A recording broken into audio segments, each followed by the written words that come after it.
자, 그러면은 이제 우리는 신소재에 대해서 공부한 거 한번 또 정리해 보겠습니다. 자, 신소재 같은 경우는요, 크게 세 가지인데요.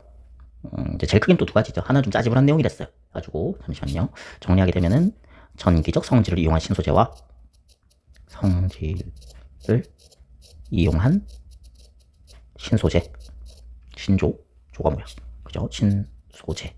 그리고 자기적 성질을 이용한 신소재. 그리고 마지막으로 어떤 자연을 모방한 신소재. 그래서 이렇게 세 개로 나뉜다고 했는데요. 우리 오늘은 전기적 성질을 이용한 신소재까지 봤고요. 그리고 난 다음에 자기적 성질을 이용한 신소재, 그리고 자연을 모방한 신소재. 이건 한 방에 갈 것 같아요. 자, 일단 전기적 성질을 이용한 신소재부터 보는 건데, 자, 전기적 성질이란 무엇이라고 했냐면은 얘는 그냥 여기다 좀 적어둘까? 좀 더 키울게요. 전기 전도성이라고 했어요. 자, 전기 전도성이라는 거는 물체의 전류가 얼마나 잘 흐르는가를 나타내는 것이고, 이 전기 전도성을 숫자로 표현한 게 전기 전도도가 됩니다. 여기서 여러분들 하나 세트로 알아둬야 되는데, 전기 전도도가 크다라는 말은 전류가 잘 흐른다는 말이야, 전류가 잘 안 흐른다는 말이야? 그래서 얘는 전류가 잘 흐른다는 말이죠. 전기 전도도가 크다, 전기 전도성이 좋다, 이런 식으로 표현을 하거든. 그럼 전기 전도도가 크다는 말은 전류가 잘 흐르기 때문에 전기 저항은 어떨까요? 네, 작습니다. 될까요? 그 다음 전기 전도도가 작다는 말은요, 이번에는 그죠, 얘는 전류가 잘 안 흐른다는 말이죠. 그럼 전기 저항은 크다라는 말이 되겠습니다. 그래서 이 두 개가 반대라는 거 하나 기억해 두시고, 우리는 이 전기적 성질에 따라서 물질을 분류할 수 있었어요. 그럼 첫 번째, 전기 저항이 작아서 전류가 잘 흐름. 전기 저항이 작다는 말은 다시 우리 위에 쓴 대로 전기 전도성이 좋다라는 거지. 전도성 그죠? 이렇게 되는 거였고요. 자, 그럼 얘는 도체라는 녀석이었습니다. 그 다음 맨 마지막에 이제 전기 저항이 매우 커. 전기 저항이 매우 크다는 말은 전류가 잘 흐른다는 거야, 더럽게 안 흐른다는 거야. 그치, 되게 안 흐른다는 거죠. 전기 저항이 매우 크다는 말은 얘는 전기 전도성이 bad. 그죠? 못 써먹겠어. 얘가 절연체였죠. 자, 절연체는 비슷한 말로 부도체라고도 부르기도 합니다. 뭐 완벽하게 같은 말은 아닌데요. 교육과정 내에서 구분하지는 않을 거고요. 그리고 우리가 교육과정에서 쓰고 있는 단어는 절연체거든. 그래서 절연체로 꼭 이름을 기억해 주세요. 해주시고요. 자, 그 다음 이 도체와 절연체 사이에, 그지? 얘가 전류가 흐른다고 하기는 좀 애매한데 또 그렇다고 안 흐른다 하기에도 좀 그래. 그죠? 그래서 얘가 딱 중간 정도인 녀석이고요.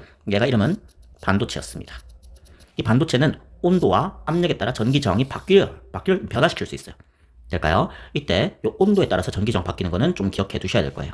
온도에 따라서 전기 저항이 어떻게 바뀌는데? 라고 하면은, 자, 이런 식으로 그래프를 그렸었죠. 될까요? 도체 같은 경우는 얘는 온도가 올라가면은 오히려 저항이 커집니다. 될까? 그래서 온도가 증가하면은 전류가 오히려 잘 안 흐르고요.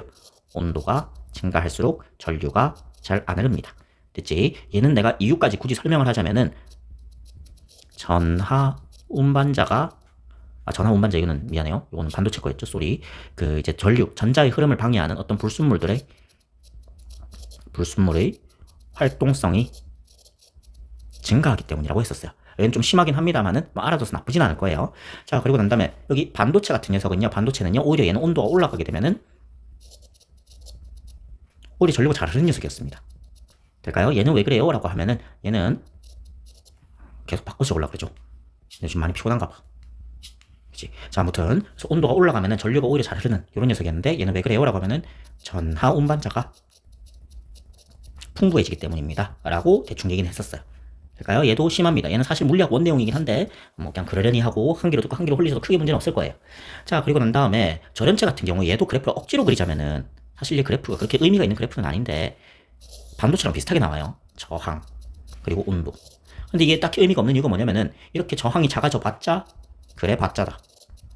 그래 봤자. 그지? 무슨 말이야? 얘는 그래 봤자 전류 안 흘러요. 될까요? 정도 정리해 주시고. 자, 그럼 보겠습니다. 물질의 전기적 특성에 대한 설명으로 옳은 것은 O, 옳지 않은 것은 X 하래요. 절연체는 전기 저항이 매우 큰 물체. 그렇죠? 그래서 전류가 잘 안 흐를 거고요. 아예 안 흐른다고 하시는 것도 괜찮고요.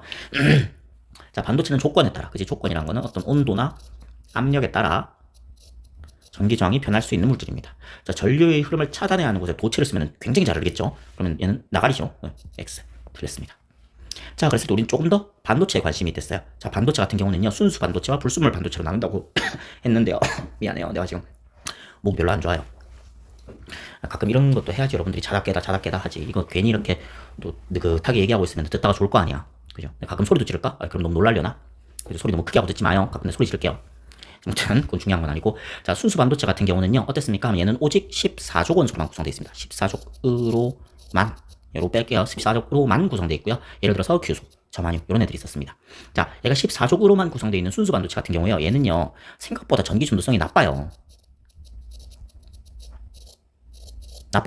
그래가지고 쌤 그럼 얘는 절연체인가요? 절연체라고, 이렇게 절연체는 아예 전류가 안 흐르는데 얘는 아예 안 흐르는 건 아니거든. 근데 흐른다고 하기에는 너무 또 찔끔 흘러. 그래가지고 전기 준도성이 나쁘거든. 그래서 얘를 갖다가 인간이 쓰려고 하면은 불순물을 도핑한다고 했죠. 됐어요? 도핑, 첨가한다는 거거든. 불순물을 섞어서 전기 준도성을 좋게 합니다. 될까요? 그래서 불순물 반도체에 따라가지고, 그러니까 무슨 녀석을, 어떤 녀석을 도핑하느냐에 따라가지고 여기 같은 경우 13족 원소를 도핑하게 되는 P형 반도체가 있고요.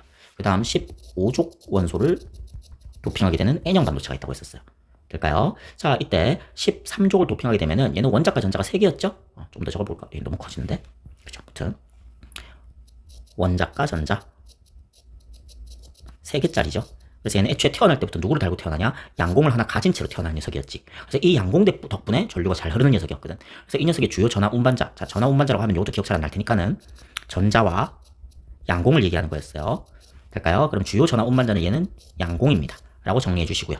자, 그 다음에 얘 같은 경우는 15족을 도핑하는데, 자, 15족은 원자과 전자가 5개였죠. 그럼 얘는 애초에 누가 남냐면 얘는 전자가 하나 남는 상태로 돌아다니는 녀석이었어요. 될까요? 그럼 N형 반도체는 전자가 한 마리 남기 때문에 전류가 잘 흐르게 되는 이런 녀석이었습니다. 될까요? 이 정도 정리했었고요.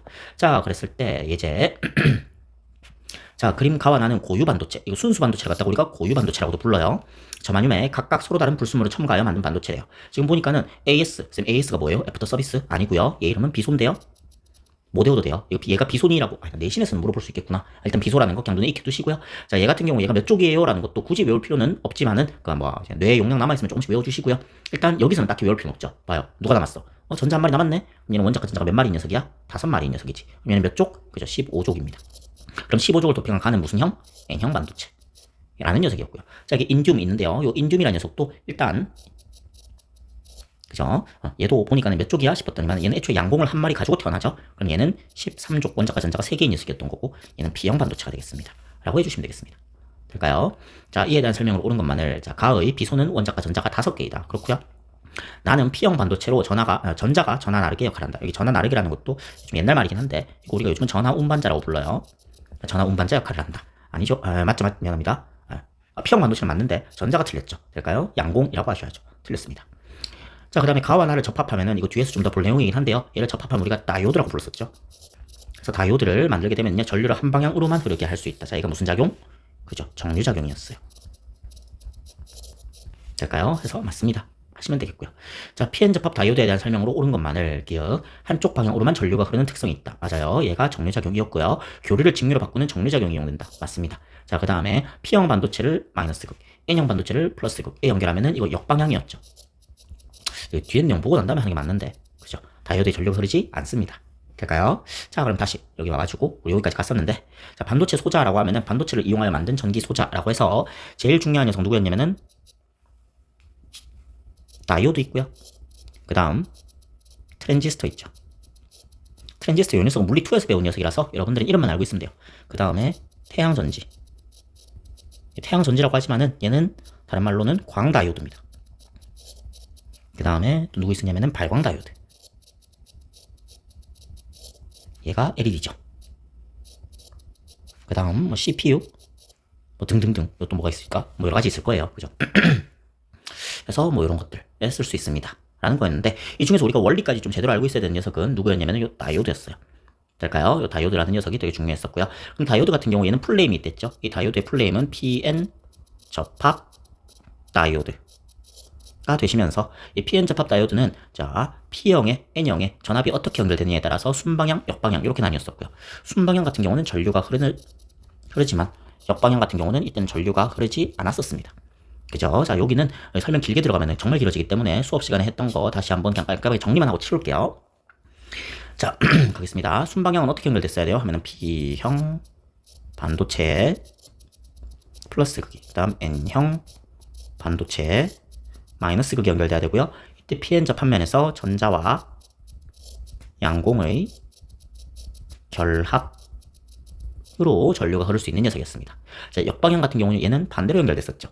얘는 P형 반도체에 오히려 마이너스 극이, 그 다음 N형 반도체에 플러스 극이 연결돼 버리면은 Pn접 화면에서 전자와 양공이 멀어져서 전류가 흐르지 않았습니다. 뭐로지? 쟤는 아니고요. 그지? 전류가 흐를 수 없었습니다. 라는 거였지. 될까요? 자, 이렇게 되면은 내가 이거 거의 끊긴 도선이거든요. 흡사. 그죠? Pn접 화면에서 양공과 전자가 멀어지게 되면은 여길 지나가는 애가 아무도 없고요. 그러면은 끊긴 도선처럼 돼버리기 때문에 전류가 흐를 수 없다. 라는 식으로 얘기를 했었습니다. 자, 이때 우리가 다이오드의 역할 하게 되면 이게 정류작용 였죠. 뭐였어요? 전류를 한 방향으로만 흐르게 해주는, 즉 교류를 연결했을 때 얘를 마치 직류처럼 바꿔주는, 될까요? 이런 작용을 갖다가 정류작용이라고 했고요. 자, 다이오드 있었을 때요. 우리 다이오드 요 기호도 보고 난 다음에 이 세모 있는 쪽이 P고요. 짝대기 있는 쪽이 N입니다. 라는 것도 구분할 수 있어야 된다고 했어요. 자, 다이오드의 전압이 순방향으로 연결되었을 때는 전류가 흐를 수 있지만 역방향으로 흐를 때는 전류가 흐를 수가 없었죠. 그래서 전류를 한 방향으로만 흐르게 합니다. 될까요? 해서 교류를 직류로 변환하여 사용 가능했었습니다. 하시고요. 자, 그러면 여기 예제 풀면서 여기까지 정리하면 되겠네요. 자, 그림과 같이 PN 접합 다이오드, 저항, 전지, 스위치를 이용하여 회로를 구성하게 됩니다. 지금 보니까 여기 P형이고요. 여기 N형 있네요. 그럼 P형에 플러스가 연결되고 N형에 마이너스가 연결돼야지 순방향이겠지. 그 다음 여러분들 전지에서 긴 게 플러스고 짧은 게 마이너스라고 했죠? 짧은 게 마이너스, 긴 게 플러스. 그죠? 그럼 얘는 P형에 플러스 연결돼야 되고 N형에 마이너스 연결돼야 되기 때문에 스위치가 B 연결됐을 때 이때가 순방향이죠. 될까요? 자, 그럼 가보겠습니다. 기억. 스위치를 A에 연결하면 저항에 전류가 흐를 수 없습니다. 그죠? 이건 역방향이죠. 그 다음에 스위치를 B에 연결하면 다이오드의 역방향, 아니죠. 순방향입니다. 자, P형 반도체는 규소에 갈륨을 도핑하여 만들 수 있다고 하는데, 이 갈륨도 사실 얘는 좀 너무 지엽적이긴 한데, 얘도 13족이에요. 그래서 13족을 도핑해버리면 양공이 남죠? 될까요? 그럼 양공이 남으면 얘는 P형 반도체가 되는 거 맞습니다. 하시면 되겠습니다. 될까요? 까지 그럼 정리해 주시고, 그럼 오늘은 여기까지 정리하면 되겠네요. 네, 수고했습니다. 본 수업 시간에 볼게요.